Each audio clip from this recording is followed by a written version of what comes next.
Hey folks, welcome to Fresh Produce. I'm Pete from BTI. Today we've got Andrew from Maxxis visiting us here in headquarters on your way to Sea Otter, so thanks for stopping by. Our pleasure. Thank you for having us. We're stoked to have some of the first of this new production version of Maxxis gravel tires. So let's run through what changed and what we've got going on.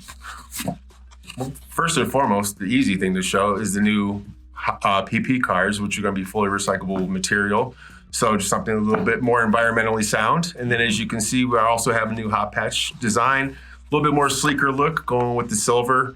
Hopefully it'll just kind of help balance out the look between different color bikes and so forth. But really, most importantly, is our new HYPR-X compound, which we're utilizing on this lineup. It was derived from our Max Speed compound that we used on the mountain bike tire release 2 years ago with the Aspen ST. And so we're just really stoked to take that technology over from the cross-country racing to the gravel side. Sweet. So that's basically like both the rubber durometer, but also some of the extra chemicals that are added in that really work right. Yeah, you'll hear like people use the word silk a lot. Obviously, there's a silk additive to this compound. But yeah, on top of that, it's just now we're just going with a single compound for the entire lineup. And the compound itself gave us around about a 20% decrease in rolling resistance, which we're really excited about. That's big. I mean, yeah, no, it was really big, and it's like considering our tires were already holding up really well structurally. Just dealing with the gnarly terrain you're seeing in some of these races nowadays.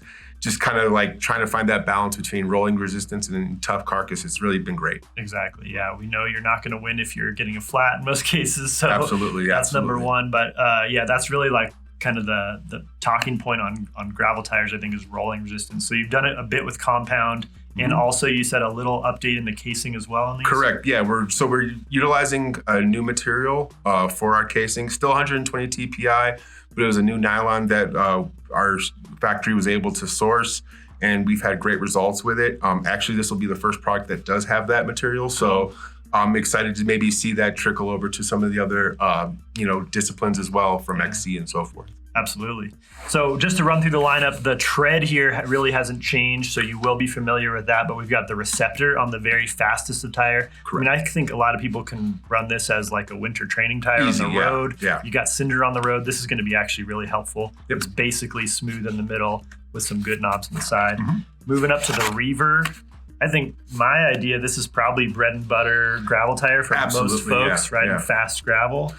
Absolutely. But I mean, funny enough, the Rambler, it doesn't look like it, but it's actually a really fast rolling tire. Totally. So it's like kind of depends on the terrain really, at the end of the day. Yeah, absolutely.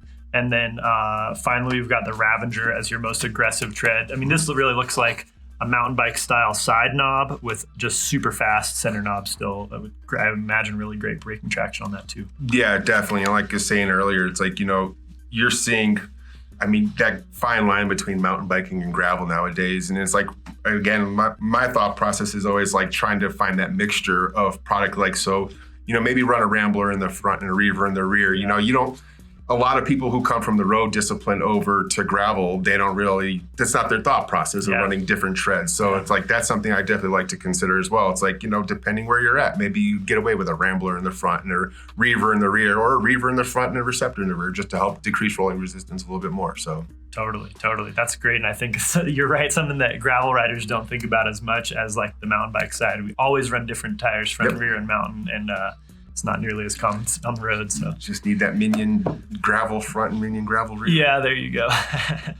Cool. If you'd like to get your hands on the new Maxxis compounds and casing here, make sure you jump on this quick. It's a pretty limited release, and we will get some more of these throughout the year. So if you want to be quick and jump on them, make sure you ask at your local bike shop. Tell them BTI sent you.